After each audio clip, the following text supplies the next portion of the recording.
अरे रामू, तू हमारे बेडरूम में क्या कर रहा है और तेरे साहब जी कहाँ हैं? अरे मेम साहब, जब साहब नहीं है तभी तो मैं आपके बेडरूम में लेटा हुआ हूँ। अरे रामू, ये क्या बोल रहा है तू? साफ साफ बताना, तेरे साहब कहाँ गए हैं? मेरे को कुछ समझ नहीं आ रहा। अरे मेम साहब, साहब तो अपनी ड्यूटी पे चले गए। अब तो रामू ही है यहाँ पर आपका ध्यान रखने के लिए। क्या तेरे साहब ड्यूटी पे चले गए? अरे यार, पर वो मेरे से बिना मिले, मेरे को बिना बताए कैसे जा सकते हैं? अभी तो वो यहाँ पे 1 हफ्ता और रुकने वाले थे। देखा मेम साहब, साहब तो बिना बताए चले गए, आपको कुछ बताया भी नहीं। मैं कह रहा हूँ रामू की बात मान लो। मेम साहब, कुछ इच्छा हो तो बताओ, रामू है तो आपका ध्यान रखने के लिए। अरे ओ रामू, तेरा दिमाग खराब हो गया है क्या?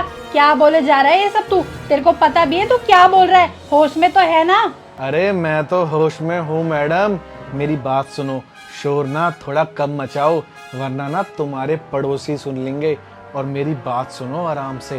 देखो मेम साहब, अब इस घर में ना सिर्फ आप और मैं, हम दोनों ही अकेले हैं। तो क्यों ना इस मौके का फायदा उठाया जाए मेम साहब। अरे मेम साहब, इतना ध्यान रखूंगा ना आपका, आप ना साहब को तो भूल ही जाओगी। आओ ना मेम साहब। मुझे कोई अपना ध्यान नहीं रखवाना, मैं अपना ध्यान ना खुद रख सकती हूँ। तू अपने काम से काम रख और बकवास बंद कर, निकल मेरे बेडरूम से। अरे मेम साहब, कहाँ आपको टाइम देते हैं साहब? एक एक साल में तो आते हैं। अब भी 2 हफ्ते के लिए आए थे, 1 ही हफ्ते में चले गए। उन्हें ना आपकी चिंता नहीं है, उन्हें तो बॉर्डर पे जाना होता है, उन्हें तो देशवासियों की चिंता है।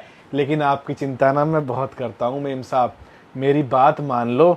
आ जाओ, यही सुनहरा मौका है। तुझे ना मेरी चिंता करने की कोई जरूरत नहीं है, समझा? तू अपना काम पे ध्यान दे। और वैसे भी मैं ना तेरे साहब से बहुत प्यार करती हूँ, मैं उन्हें धोखा नहीं दे सकती, चाहे फिर वो मेरे को टाइम दे या ना दे। और वैसे भी वो मेरे को जितना टाइम देते हैं ना, वो ही मेरे लिए बहुत है। और यहाँ से ना चुपचाप निकल मेरे बेडरूम से। और आज के बाद अगर तूने ऐसा कुछ भी किया ना, तो मैं तेरे साहब को बता दूंगी। और वैसे भी हमने तेरे पे बहुत विश्वास किया था, तू यहाँ पे इतने सालों से काम कर रहा है, हमें नहीं पता था कि तू ऐसा नौकर है। तू मेरे पे अपनी गंदी नजर रखता है। चल निकल यहाँ से अब।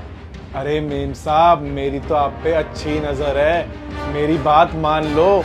देखो यहाँ साहब भी नहीं है, और मैं कौन सा कह रहा हूँ मेम साहब के मेरे से आप शादी कर लो, हम दोनों एक साथ रहेंगे।